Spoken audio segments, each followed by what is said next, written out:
These are 19 things you should know before you buy Pokemon Scarlet Violet. The first thing is the customization to your character is unique in the game. It features no genders. Instead, you can this time pick any hairstyle, any eye shape, mouth shape, colors, anything you want to make your perfect character, which is really cool because previously you didn't have this. The second thing is that the game comes with 3 main stories that you can follow and adventure through with no real set path of which one you do first and which order you do them in. You can challenge any gym in any order you want, you can follow any of the stories as you want, and you can play your own way. Do keep in mind that though some of the gyms later on, or like harder or later areas, are a lot harder to beat, so there is kind of a system of play where you have to be strong enough to beat the gym even though you can go there. There's also the path to Legends where you're going to help Arvin, a character in the game, collect Herba Mystica and probably uncover the secrets of the map and all the secrets, Pokemon that have been like teased in the latest trailer of the game. And you can alternatively face off against the school's troublemakers, Team Star, which you will have to deal with throughout the game. And those, I believe, are your 3 main stories. The third thing you should know is that there are still 8 gyms you can collect badges from, and this allows you to take on a special test called the Champion Assessment. And this is after you have all 8 badges, and if you beat this challenge, you will receive the champion rank. And much like previous games, I think this is just like, unlocking the competitive side of the game and like, the battle tower and whatnot, I'm assuming.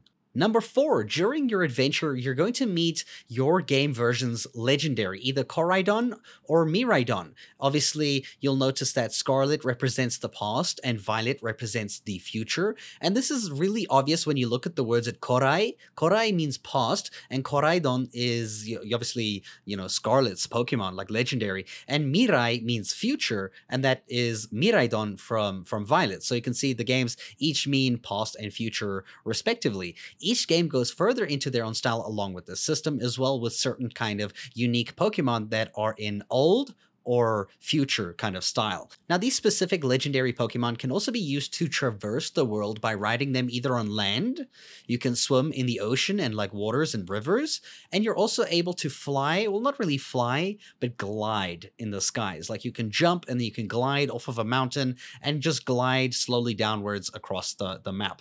Number 5, co-op with the Union Circle feature is where you can play online or I think locally with up to 3 friends with you in the same space or the same area, the same part of the map, or we don't know if the map's going to be closed off or not. Like, so far as we know, that's a completely open world map, and you're able to adventure together. You can battle Pokemon. You can probably battle each other, I would think. That would be cool. I don't know if that's confirmed, though. And I do know that you are able to compete in Tera Raid battles, which are like these crystals that are very similar to max raids from Pokemon Sword and Shield, and you can also show off your cool Pokemon to your friends. As with all mainline Pokemon games, you'll be able to battle and trade with players around the world or with your friends locally using the Poke Portal feature. Surprise trade is also included where you can have no idea of what you receive from the other person, but you still have to give up one of your Pokemon in hopes that you get something good and not just like some low-level something that somebody's giving away in case they're gonna get a legendary on the other side. Who knows?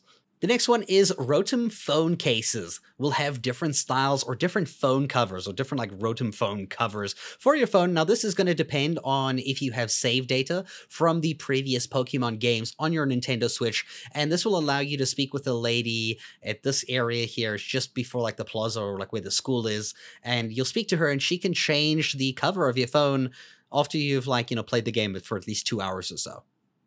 Arvin will have a special booklet depending on your game. It will either be a Scarlet book or a Violet book, and this book has information from an old expedition through an uncharted area of the Paldea region containing sketches and photos of unidentified creatures and Pokemon, filled with mysteries for you to discover along with these Pokemon themselves, which I'm assuming you're going to discover alongside his story where you try to get the Herba Mystica. The next thing is that there is a Terastal phenomenon in the Paldea region, allowing certain Pokemon to terastalize and become sparkly like a gemstone or shiny.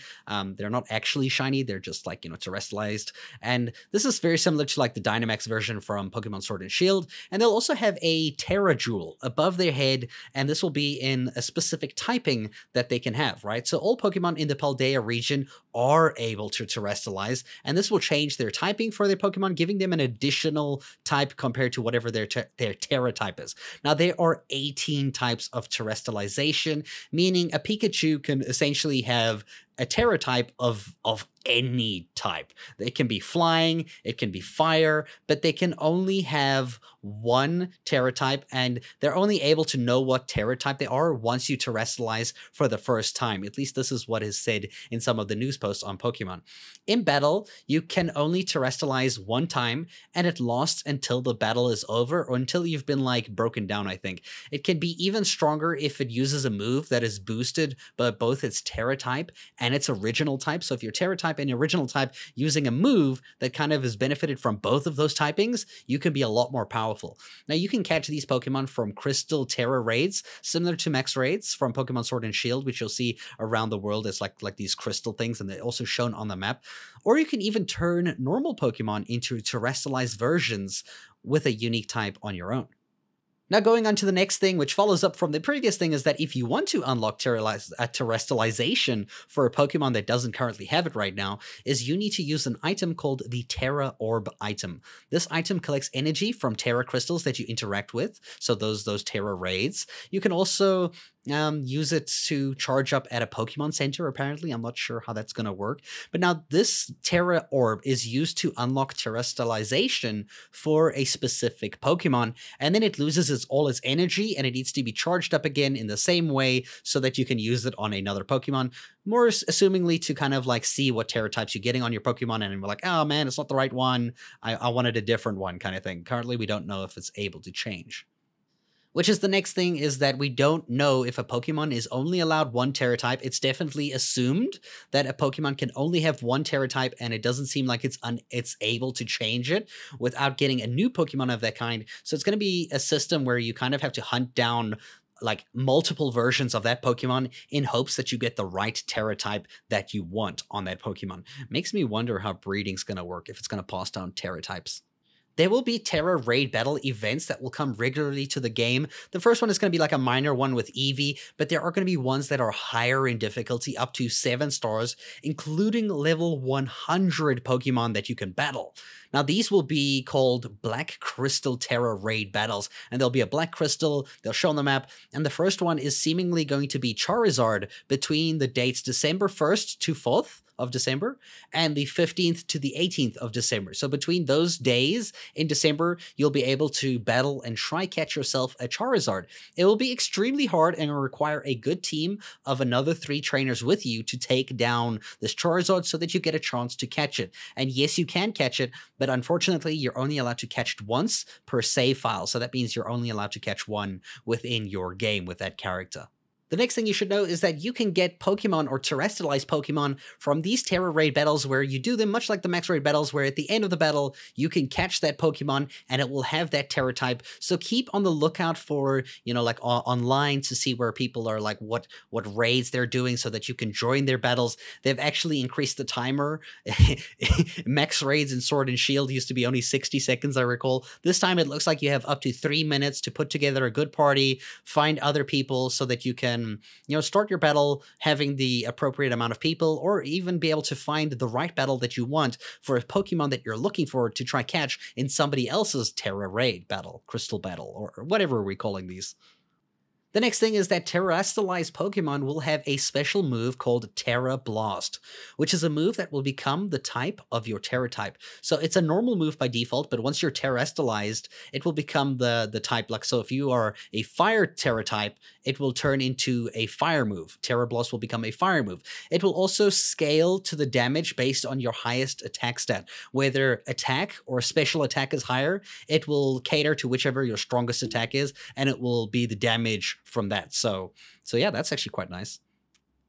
Pokemon Home will only have the compatibility with Pokemon Scarlet and Violet around spring of 2023 next year, so you're not going to be able to bring across Pokemon from the other games and Pokemon Home just yet. Unfortunately, you will have to wait until next year to do something like that. Well, to do that, actually.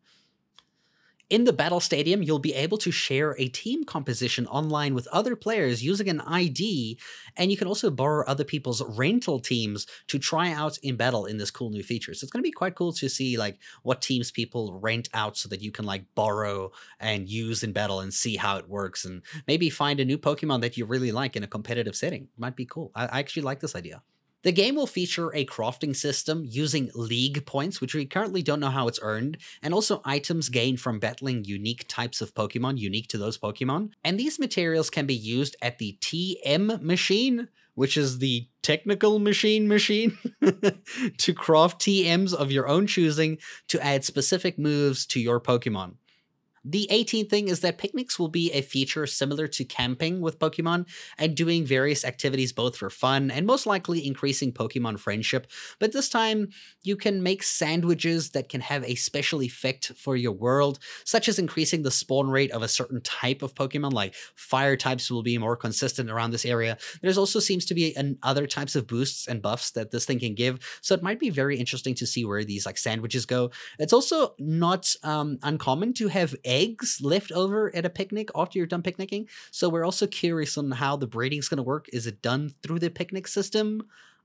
I don't know if I like that, but we'll have to see how that works. The final thing I want to talk about is the Let's Go. Let's Go is the auto battle feature new to the game where you send your Pokemon that are in your party out into the overworld to collect items that are directly in front of you, or to attack Pokemon that are directly in front of you on their own. They'll just attack them by themselves, they'll fight, they'll get XP from this, but not as much as normal battling, so it's not like you're going to be super strong by just like auto battling every single Pokemon in the world. And also, it's not the most overpowered thing to do because your party Pokemon can still lose health in these auto battles. So if the fights are too hard and the experience would be too good, you're going to have to keep healing your Pokemon every now and again because they're going to be losing health as they battle these Pokemon if they are being like hit, or if the other Pokemon is, you know, countering them in some way. So it's probably best to use the system when you have a much stronger team of Pokemon than the ones that are in your area. And those are all the things I think you should know before you buy the game. I am still probably going to buy the game, definitely going to buy the game. I'm super excited for the game. So I hope this kind of shed a little bit more information. Maybe you didn't know something before. If you think I left something out in this video, please let me know in the comments down below. I do reply to every single one. And I'll see you guys when the game releases. Thank you so much for watching.